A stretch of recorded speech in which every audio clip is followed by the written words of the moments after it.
নবী করিম সাল্লাল্লাহু আলাইহি সাল্লাম তিরমিজি বর্ণিত হাদিসে বলেছেন, মা মিন শাইইন ইউদাউ ফিল মিজানে আথকালু মিন হুসনিল খুলুক। মিজানের পাল্লায় যত নেক আমল উঠানো হবে, বান্দার আখলাক, তার আচরণ, তার ম্যানার্স, মানুষের অধিকার সম্পর্কে সচেতনতা, এই বিষয়গুলো, আখলাকের বিষয়গুলো, এই আমলগুলো যখন বান্দার মিজানে নেক আমলের পাল্লায় উঠবে, তো অন্য সমস্ত আমলের চাইতে এই আমলটা অনেক বেশি ভারী হবে। আমল পরিমাণ হবে কিন্তু মিজানের পাল্লাকে অনেক ভারী করে দিবে। নবী করিম সাল্লাল্লাহু আলাইহি সাল্লাম আরেক হাদিসে বলেছেন, আনা যাইমুন বিবাইতিন ফি আলাল জান্নাহ, জান্নাতের সর্বোচ্চ শিখরে, সর্বোচ্চ জায়গায়, সর্বোন্নত জায়গায় আমি আল্লাহর কাছ থেকে ওই মানুষদেরকে পাইয়ে দেওয়ার দায়িত্ব নিচ্ছি, লিমান হাসানা খুলুকাহ, যারা তাদের আখলাকটাকে সুন্দর করতে পারবে। সুন্দর আখলাকের সবচেয়ে বড় যে গুণ, সেটি হলো সবর এবং ধৈর্য। যার মধ্যে সবর যত কম, তার ভিতরে কল্যাণ তত কম। যার ভিতরে ধৈর্য যত বেশি, তার ভিতরে কল্যাণ তত বেশি। নবী করিম সাল্লাল্লাহু আলাইহি সাল্লাম এক সাহাবীকে, এক ব্যক্তিকে দেখে বলেছেন, ফিকা খাসলাতাইন, তোমার ভিতরে দুটি গুণ আছে। এর ভিতরে একটা হলো আল হিলমু, আরেকটা আছে ওয়াল আনাত। তোমার ভিতরে সহনশীলতার একটা গুণ আছে, ধীরস্থিরতার একটা গুণ আছে, ঠান্ডা মাথায় সব কাজ করা। এই গুণটাকে আল্লাহ তাআলা অনেক বেশি ভালোবাসেন এবং পছন্দ করেন। মুহতারাম হাজিরিন, এই সবর এবং ধৈর্য, এটা আজ আমাদের ঘরে ঘরে অনেক বেশি পাওয়া যায় না অভাব আছে? অভাব আছে। অভাব শুধু আমাদের বড়দের মধ্যে নেই, ছোট ছোট পিচ্ছি পিচ্ছি পোলাপানও দেখবেন এমন বেসবরের বেসবর। আমরা যখন ছোটবেলায় ছোট ছোট বাচ্চাদেরকে দেখছি, আপনারাও দেখছেন, কাদা মাটিতে গড়াগড়ি খেয়েছে, খানা দিলে খাইছে, খুব বেশি ক্ষুধা লাগছে তো একটু কান্নাকাটি করছে, বেশি জোরে ধমক দিছে তো চুপ হয়ে গেছে, ঠিক না? আর এখনকার অবস্থা কি? পিচ্ছি পিচ্ছি পোলাপান দেখবেন যে চুলের থেকে নুন খসলে, চুন থেকে নুন খসলেই দেখবেন যে আসার ফিসা শুরু করছে, চিল্লাচিল্লি শুরু করছে, ধমক শুরু করছে, সবাই অস্থির, তাকে কোনোভাবে ঠান্ডা করা যায় না। মা বাবা অনেক সময় গর্ব করে বলে যে খুব রাগী, মানে ভাবখানা এমন যে এটা খুব ইতিবাচক একটা বিষয়। ছেলে যে অসুস্থ, মেয়েটা যে অসুস্থ, বাচ্চাটা যে অসুস্থ, এটা বোঝার ক্ষমতাও তার নাই। মুহতারাম হাজরিন, এই সবর এবং ধৈর্য, একজন ইমানদার এই গুণটা যত বেশি নিজের মধ্যে অর্জন করতে পারবে, সে আল্লাহ তাআলার কাছে তত প্রিয় মানুষ হতে পারবে, আল্লাহর নৈকট্য তার তত বেশি অর্জন হবে। কারণ আল্লাহ তাআলা কোরআনে কারিমে ঘোষণা করেছেন, ইন্নাল্লাহা মাআস সাবিরিন, আল্লাহ তাআলা ধৈর্যশীল মানুষদের সাথে। আল্লাহর সাহায্য, আল্লাহর নুসরত এবং আল্লাহর মাইয়াত, এটা হবে, আল্লাহর নৈকট্য হবে সবরকারী মানুষদের সাথে, না রাগী মানুষদের সাথে। আজকাল ঘরে ঘরে আমাদের মধ্যে দেখবেন বদমেজাজি মানুষ, এত বদমেজাজি মানুষ, এত বেসবর মানুষ, যে এখন সবাই নিজের বদমেজাজিটাকে আমরা জাস্টিফাই করার জন্য বলি যে আমি কোনো অন্যায় সহ্য করতে পারি না, আমার উল্টাপাল্টা দেখলে মাথা গরম হয়ে যায়। শুনছেন না এসব কথাবার্তা?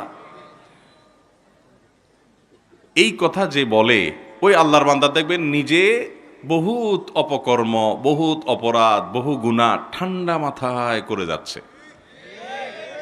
ওনার মাথা গরম হয়, এটা ঠিক, সেটা আরেকজনেরটা দেখলে। মাথা গরম হয় কখন?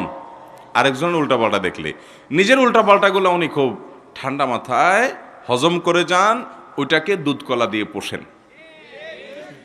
ভাইরা আমার, এই একটি গুণ, এই গুণটি যদি কোনো ইমানদার নিজের মধ্যে অর্জন করতে পারেন, তো আল্লাহ রাব্বুল আলামিন নৈকট্য লাভ করবেন শুধু নয়, আল্লাহর সবচেয়ে প্রিয় পাত্র হতে পারবেন। কারণ আল্লাহ রাব্বুল আলামিন কোরআনে বলেছেন, ওয়াল্লাহু ইউহিব্বুস সাবিরিন, ধৈর্যশীল এবং সবরকারী মানুষদেরকে আল্লাহ তাআলা ভালোবাসেন, পছন্দ করেন। ভাইরা আমার, এই জন্য আমাদের প্রিয় নবী সাল্লাল্লাহু আলাইহি সাল্লামকে দেখবেন যে তার গোটা জীবন ছিল চ্যালেঞ্জে ভরা। শত বাধা, শত বিপত্তি, শত চ্যালেঞ্জকে কিভাবে ওভারকাম করতে হয়, ঠান্ডা মাথায় খুব বিচক্ষণতার সাথে খুব চিন্তাশীলভাবে প্রতিটা কাজকে তিনি সম্পাদন করে মাত্র 23 বছরের জীবনে, নবী হওয়ার পর 23 বছর সুযোগ পেয়ে গোটা পৃথিবীর মোড় পরিবর্তন করে দিয়ে চলে গেছেন। ভাইরা আমার, আল্লাহ রাব্বুল আলামিন এই জন্য কোরআন হাকিমের অন্য আয়াতে বলেছেন, ওয়াজআলনা মিনহুম আইম্মাতান ইয়াহদুনা বিআমরিনা লাম্মা সাবারু ওয়া কানু বিআয়াতিনা মুকিনুন। আল্লাহ রাব্বুল আলামিন কোরআনে হাকিমে বলেছেন, যারা সবর করবে এবং ওয়া কানু বিআয়াতিনা ইউকিনুন, আমার আয়াতের উপরে ইয়াকিন রাখবে এবং সবর করবে, এই গুণটা যারা নিজের মধ্যে অর্জন করতে পারবে, এদেরকে আমি নেতৃত্ব দান করব। এরা ইমাম হবে এবং আমার পথে মানুষকে নির্দেশ করবে, আহ্বান করবে। আল্লাহ রাব্বুল আলামিন নেতৃত্ব দিবেন সবরের মাধ্যমে। নবী করিম সাল্লাল্লাহু আলাইহি সাল্লাম গোটা পৃথিবীর মানুষের অবস্থার পরিবর্তন করার জন্য নেতৃত্ব দিয়েছেন। গোটা পৃথিবীর মানুষকে জাহান্নামমুখী যাত্রা থেকে ফিরিয়ে জান্নাতমুখী করে দিয়েছেন। এই দুনিয়ার যে পট পরিবর্তন করেছেন, গোটা পৃথিবীর অন্ধকার দূর করে আলোতে পরিপূর্ণ করে ফেলেছেন।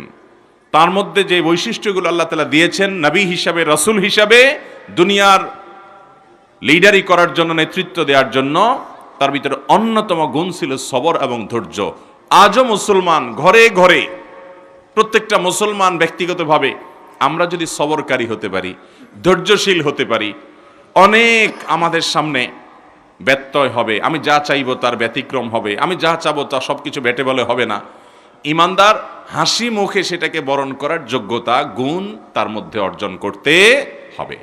অনেক মানুষ দেখবেন 5 ওয়াক্ত নামাজি, মাশাআল্লাহ, মুখে আল্লাহ রাব্বুল আলামিন দায় রাখার তৌফিকও তাকে দিয়েছেন। তিনি হয়তো হক হালালি চলার চেষ্টা করেন, হালাল উপার্জনও হয়তো করেন, অনেক ভালো ভালো গুণ আছে, কিন্তু ভয়ঙ্কর কিসিমের বদমেজাজি আছে না নাই? এরকম বদমেজাজ মানুষ অনেক নেকামল করছেন, অথচ তার এই বদমেজাজের কারণে, তার এই বদরাগের কারণে, তার এই আচরণগত ত্রুটির কারণে তিনি আল্লাহ তাআলা থেকে অনেক দূরে আছেন, আল্লাহ তাআলা থেকে অনেক দূরে থাকছেন। আজও গোটা দুনিয়াতে মুসলমানরা আমরা যদি সবর চর্চা শুরু করি, তাহলে পট পরিবর্তন হতে দেখবেন দেরি হবে না। অথচ আমাদের দেশে বেশিরভাগ মানুষ মুসলমান হওয়ার সত্ত্বেও দেখবেন সামান্য ছোটখাটো বিষয়কে কেন্দ্র করে বিরাট তুলকালাম কাণ্ড হয়ে যায়। হয় কি হয় না? পত্রিকার পাতা খুললেই দেখবেন যে স্ত্রীকে বলছে জামাটা আগায় দেওয়ার জন্য, দিতে একটু দেরি হয়েছে, বাস তালাক দিয়ে বসে আছে। হয় কি হয় না? বিয়ের বাড়িতে গেছে, চিংড়ি মাছ দেওয়ার কথা ছিল, দেয় নাই, এই জন্য চেয়ার টেবিল দিয়ে মারামারি করতে করতে বিয়ে ভেঙে গেছে।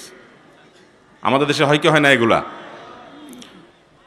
যেখানে গেছে বরযাত্রী, ওই বাড়িতে যায় খাওয়ার অধিকারই তার নাই, আবার চিংড়ি মাছ দাবি করতেছে। আমি নাম দিছি এটার বরযাত্রী। বিয়েতে অলিমা খাওয়াবে ছেলে পক্ষ, সেখানে মেয়ের বাবার বাড়িতে যায় তো যায়, আবার চুক্তি করে যায়, আমাদের 300 লোক যাবে, 250 লোক যাবে, 200 লোক যাবে, না 400 লোক যাবে, বার্গেনিং করে যায়। এর চাইতে বড় ভিখারি, এর চাইতে বড় বেহায়াপনা, এর চেয়ে বড় ডাকাতি আল্লাহ জমিন আর কি আছে বলেন?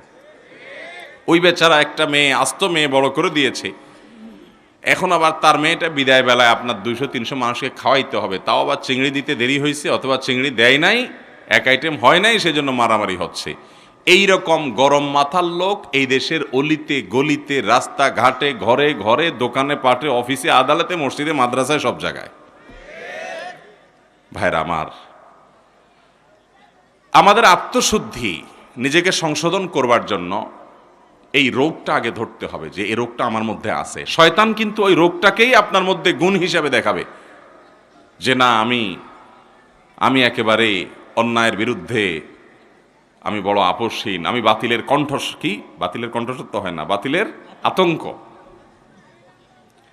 তো বাতিলের আতঙ্ক মানুষটা নিজেই যদি বাতিল হয়, তাহলে তার আতঙ্ক কে হবে? আল্লাহ তাআলা আমাদেরকে সবর এবং ধৈর্যশীল মানুষ হওয়ার, সবরকারী মানুষ হওয়ার তৌফিক দান করুন। মুহতারাম হাজরিন, আল্লাহ রাব্বুল আলামিন কোরআনে হাকিমে আরো বলেছেন, ইন্নামা ইউওয়াফাস সাবিরুনা আজরাহুম বিগাইরি হিসাব। যারা ধৈর্য ধারণ করতে পারবে, সবর করতে পারবে, যারা হটমেজাজি হবে না, যারা হুটহাট করে কিছু করবে না, আল্লাহ রাব্বুল আলামিন তাদের বিনিময় গুনে গুনে দিবেন না, হিসেব করে করে দিবেন না, হিসেব ছাড়া দিবেন, বিনা হিসাবে দিবেন আল্লাহ তাআলা। ভাইরা আমার, কিয়ামতের ময়দানে আল্লাহর কাছ থেকে হিসাব করে করে জান্নাত পাওয়া বড় কঠিন এবং জটিল কাজ।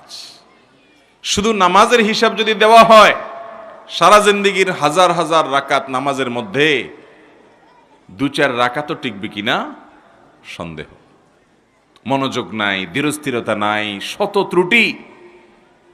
এরকম প্রতিটা ইবাদত আল্লাহ তাআলা যদি পুঙ্খানুপুঙ্খ রূপে হিসাব করেন, তাহলে হিসাব দিয়ে আল্লাহর কাছে জান্নাত পাওয়া এত সহজ না। তাহলে বিনা হিসাবে জান্নাতে যাওয়ার সবচেয়ে শর্টকাট পথ হলো নিজের বিরুদ্ধে নিজে সংগ্রাম করে, আত্মশাসন করে, নিজেকে নিজে নিয়ন্ত্রণ করে, আত্মনিয়ন্ত্রণ করে যেই কোনো মূল্যে সবরকারী হওয়ার চেষ্টা করতে হবে। চেষ্টা করব না ইনশাআল্লাহ? আল্লাহ তাআলা আমাদের সবাইকে সবরকারী হওয়ার তৌফিক দান করুন।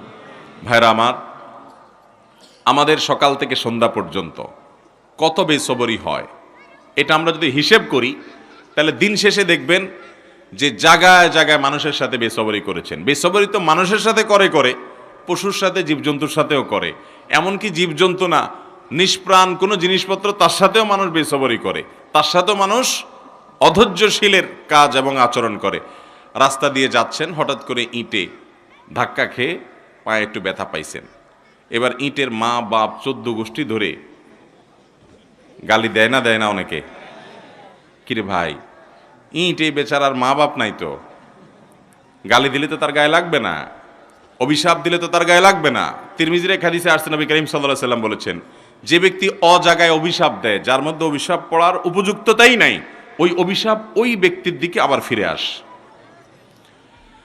দুনিয়াতে আমরা যা যেভাবে চাইবো, হুবহু সব কিছু আমার চাওয়া অনুযায়ী বেটে বলে হয়ে যাবে, হবে না। ইমানদার সে যখন এইভাবে আল্লাহ তাআলার ফয়সালা, আল্লাহ তাআলার তাকদীরকে চিন্তা করবে, তখন তার জন্য সবর করা সহজ হয়ে যাবে। যে আমি দুনিয়াতে যা যেভাবে চাবো, হুবহু সে জিনিসটা সেভাবে হয়ে যাবে না, বরং আমার চাওয়ার বিপরীতে বহু কিছু হবে, এবং আমার চাওয়ার বিপরীত হওয়ার মধ্যে কল্যাণও থাকতে পারে। এই কথা চিন্তা করে ইমানদার আরো হেসে দিবে যে হায়রে, এত চেষ্টা করলাম, এত কিছু করলাম, কিন্তু হলো না। তাহলে বোঝা গেছে আল্লাহর ফয়সালা ছিল না হওয়ার, তাহলে আমি অযথাই তো এই পরিশ্রম এবং চেষ্টা করছি। তাহলে জেদ না করে, ক্ষোভ না করে, জেদ না ঝেড়ে, বরং আল্লাহর ফয়সালাটা জানতে পারার পর হাসি মুখে সেটাকে বরণ করার মানসিকতা থাকতে হবে। এর নাম হলো সবর এবং ধৈর্য। ভাইরা আমার, সবরকারী ব্যক্তি সম্পর্কে নবী করিম সাল্লাল্লাহু আলাইহি সাল্লাম বলেছেন, যে ব্যক্তি কোনো জায়গায় খুব রাগ ঝাড়ার ক্ষমতা আছে, অনেক রাগ ঝাড়ার ক্ষমতা আছে, এবং রাগ করার মতো ইস্যু তৈরিও হয়েছে, কিন্তু সে নিজেকে নিয়ন্ত্রণ করে রেখেছে, নিজেকে কন্ট্রোল করে রেখেছে, সে বেসবর হয় নাই, সবর করেছে। নবী করিম সাল্লাল্লাহু আলাইহি সাল্লাম বলেছেন, এই গুণের মানুষ যখন আল্লাহর সঙ্গে সাক্ষাৎ করবে, তাকে আল্লাহ রাব্বুল আলামিন জান্নাতের হুরাইন থেকে যেটা খুশি সেটা নির্বাচন করার ইখতিয়ার শুধু তাকে দিবেন। অতএব সবর করার চেষ্টা করবো তো ইনশাআল্লাহ। বেসবরি যখনই হবে, তখনই নিজের বিরুদ্ধে নিজের শাস্তি আরোপ করতে হবে যে আমার দ্বারা কেন বেসবরি হলো। কারোর সাথে বেসবরি করেছেন, তার কাছে মাপ চাইবেন। কোন জায়গায় বেসবরি করেছেন, তার প্রায়শ্চিত্ত নিজের উপর নিজে আরোপ করবেন, একটা কাফারা লাজিম করবেন। দেখবেন আপনার আখলাক সুন্দর হয়ে গেছে। বেসবরকারী মানুষকে আল্লাহও অপছন্দ করেন, বান্দারাও দেখতে পারে। আর সবরকারী মানুষকে আল্লাহ তাআলা ঘোষণা দিয়েছেন কোরআনে, আল্লাহু ইউহিব্বুস সাবিরিন, ধৈর্যশীল ঠান্ডা মাথার মানুষগুলোকে আল্লাহ তাআলাও পছন্দ করেন, এবং দুনিয়ার মানুষও এই মানুষগুলোকে পছন্দ করে এবং ভালোবাসে। মোহতারাম হাজরিন, নবী করিম সাল্লাল্লাহু আলাইহি ওয়াসাল্লাম নিজেকে নিয়ন্ত্রণ করার গুরুত্ব বোঝাতে গিয়ে একবার সাহাবীদেরকে দেখলেন যে কোন এক জায়গায় তাদের জটলা পড়ে গেছে। কি হয়েছে? সেখানে কোন একটা কুস্তি বা এই টাইপের কোনো খেলাধুলা কম্পিটিশন চলছে। তো একজন খুব বাহাদুর কিসিমের আছে, শক্তিশালী, এই পলোয়ান কিসিমের মানুষটাকে কেউ হারাতে পারছে না, তার সাথে যে কম্পিটিটর আছে সবাইকে এসে হারায় ফেলা। তখন সবাই অবাক হয়ে যাচ্ছে, সবচেয়ে বড় বীর এই লোকটা। নবী করিম সাল্লাল্লাহু আলাইহি ওয়াসাল্লাম বলেছেন, এই লোকটা বীর বুঝলাম, এর চাইতে বড় বীর আছে, তোমাদেরকে কি আমি পরিচয় করাই দেবো? সাহাবীরা বলে, অবশ্যই। এর চাইতে বড় বীর কে আছে দেখতে চাই, আমরা জানতে চাই তার কথা। তখন নবী করিম সাল্লাল্লাহু আলাইহি ওয়াসাল্লাম বলেছেন, প্রতিপক্ষকে কুপকাত করে ফেলা কুস্তিতে এটা আসল এবং বড় বীরত্ব নয়। আসল বীরত্ব হলো যে ব্যক্তির মাথা গরম হওয়ার মতো যথেষ্ট কারণ উপস্থিত হয়েছে, এরপরও সে ঠান্ডা মাথায় নিজেকে কন্ট্রোল করে ধরে রাখতে পারছে, এই ব্যক্তি হলো আসল বীর, সত্যিকারের বীর, সত্যিকারের বাহাদুর। ভাইয়ের আমার, রাগ আসার পর মুখ দিয়া যা তা বলে ফেললেন, যা তা করে ফেললেন, এটা হলো অনেকটা ডায়রিয়ার রোগীর মতো। ডায়রিয়ার রোগী, এই বেচারার রোগটা যখন চরম পর্যায়ে পৌঁছায় যায়, তখন এতটাই ডাইরেক্ট হয়ে যায়, সে আর কন্ট্রোল করে আটকায় রাখতে পারে না। বিছানায় পড়ে যায়, রাস্তায় টয়লেটে যেতে যেতে মাঝপথে পড়ে যায়, কাপড় চোপড় নষ্ট হয়ে যায়, যেখানে সেখানে নষ্ট হয়ে যায়। যারা বদমেজাজি, মেজাজ কন্ট্রোল করতে পারেন না, যেখানে সেখানে যা তা বলে ফেলেন, পরে চিন্তা করেন, ওফো, এটা একটা কাজ হলো, এখানে তো করা উচিত হয় নাই। ওই ডায়রিয়ার রোগীর মতো চিন্তা করে, হ্যাঁ এখানে পড়ে গেল, এখানে তো ফালানো উচিত হয় নাই, কিন্তু সে ডাইরেক্ট হয়ে গেছে, নিজেও জানে না। ঠিক একইভাবে বদমেজাজি মানুষগুলো, বেসবর মানুষগুলো, ধৈর্যহীন মানুষগুলো ডায়রিয়ার রোগীর মতো ডাইরেক্ট হয়ে গেছে, সে নিজেকে কন্ট্রোল করতে পারে না। ঘটনা ঘটা দেওয়ার পরে এরপরে আফসুস করে, হারে এখানে এটা করা উচিত হয় নাই, বেশি হয়ে গেছে। এরকম হয় কি হয় না আমাদের? আল্লাহ তাআলা আমাদেরকে সবরকারী এবং ধৈর্যশীল মানুষ হওয়ার তৌফিক দান করুন। মোহতারাম হাজরিন, নবী করিম সাল্লাল্লাহু আলাইহি সাল্লাম বুখারী বর্ণনায় বলেছেন, লান ইউতা আতাউন খায়রান ওয়া আওসা মিন আস-সবর। সবরের চাইতে, ধৈর্যের চাইতে সবচেয়ে বড় সম্পদ এবং সবচেয়ে বড় দান আল্লাহ তাআলার তরফ থেকে অধিক কল্যাণ আর কোনো কিছু দেওয়া হয় নাই। যাকে এটা দেওয়া হয়েছে সে সবচেয়ে বেশি কল্যাণ অধিকারী হয়েছে, সে সবচেয়ে বেশি আল্লাহ রাব্বুল আলামিনের কাছ থেকে মঙ্গলের অধিকারী হয়েছে, সে সবচেয়ে বড় দামি সম্পদ পেয়েছে, যে তাকে আল্লাহ তাআলা সবর এবং ধৈর্য দিয়েছে। কোরআনে হাকিম আল্লাহ তাআলা আরো বলেছেন, ইয়াকুম মিনকুম 20 সাবিরুন, তোমাদের মধ্যে 20 জন যদি ধৈর্যশীল মানুষ থাকে, মুসলমানদের মধ্যে 20 জন ধৈর্যশীল মানুষ যদি থাকে, তাহলে আল্লাহ রাব্বুল আলামিন ঘোষণা দিয়েছেন, ইয়াগলিবু মিআতাইন, তারা 200 জন মানুষের সাথে লড়াই করে জিতে যাবে। 200 জনের সাথে 20 জন জিতবে, যদি কি থাকে? সবরকারী থাকে, ধৈর্যশীল মানুষ থাকে। তার মানে সবরকারী মানুষকে আল্লাহ তাআলা দুনিয়াতে বিজয় দেন, সাফল্য দেন, একটু সময়ের অপেক্ষা। আর বদমেজাজি মানুষ জায়গা জায়গা বেইজ্জত হয়, অপমান হয়, দুনিয়া ধ্বংস হয়, আখিরাত ধ্বংস হয়, সে কখনো সে হাসি হাসতে পারে না। দুনিয়াতে যত নবী রাসূল এসেছেন, প্রত্যেক নবী রাসূলকে আল্লাহ তাআলা সবরের পরীক্ষা নিয়েছেন, কঠিন থেকে কঠিন পরীক্ষা নিয়েছেন, আর তারা সবাই সে পরীক্ষা উত্তীর্ণ হয়েছেন। আপনি দেখেন, একেবারে শুরু থেকে দেখবেন, আদম আলাইহিস সালামের জীবনে পরীক্ষা ছিল, তিনি সবর করেছেন। সুলাইমান আলাইহিস সালাম মহারাজা ছিলেন, গোটা দুনিয়ার রাজত্ব করেছেন, তারপরও পরীক্ষা এসেছে, রাজত্ব কিছু সময়ের জন্য চলে গেছে, নানামুখী পরীক্ষা আরও এসেছে, সবর করেছেন। দাউদ আলাইহিস সালামের জীবনে পরীক্ষা এসেছে, সবর করেছেন। আইয়ুব আলাইহিস সালামের জীবনে মহা পরীক্ষা এসেছে, সবর করেছেন। ইউনূস আলাইহিস সালামের জীবনে পরীক্ষা এসেছে, তিনি সবর করেছেন। কঠিন সময় আল্লাহ তাআলার নবী মূসা আলাইহিস সালামের জীবনে এসেছে, তিনিও সবর করেছেন। মুহাম্মদ সাল্লাল্লাহু আলাইহি সাল্লামের পুরো জীবনই তো কঠিন আর কঠিনে ভরা, তিনিও সবর করেছেন। শুধু তিনি নন, তিনি ইরশাদ করেছেন, আশাদ্দুন নাসি বালাআন আল আম্বিয়া সুম্মাল আমসাল ফাল আমসাল।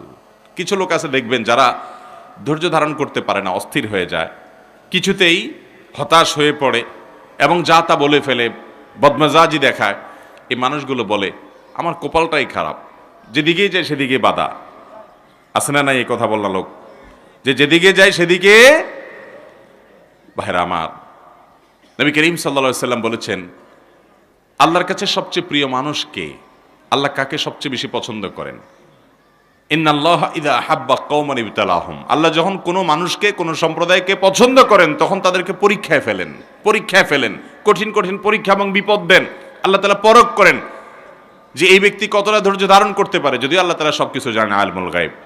অতএব নবীদের জীবনে সবচেয়ে বেশি বিপদ আসছে। আপনি আমাদের নবী করিম সাল্লাল্লাহু আলাইহি সাল্লামের পুরো জীবন ইতিহাস পড়েন, পুরো সিরাত পড়েন, দেখবেন যে মক্কার জীবনে পদে পদে বাধা। মক্কা থেকে মদিনা চলে আসছেন, আর শান্তির ফুলগোধারা চালু হয়েছে, ব্যাপারটা এরকম না। বরং সেখানেও দেখা গেছে সেখানকার ইয়াহুদিরা ডিস্টার্ব করেছে, মক্কার মুশরিকরা ডিস্টার্ব করেছে।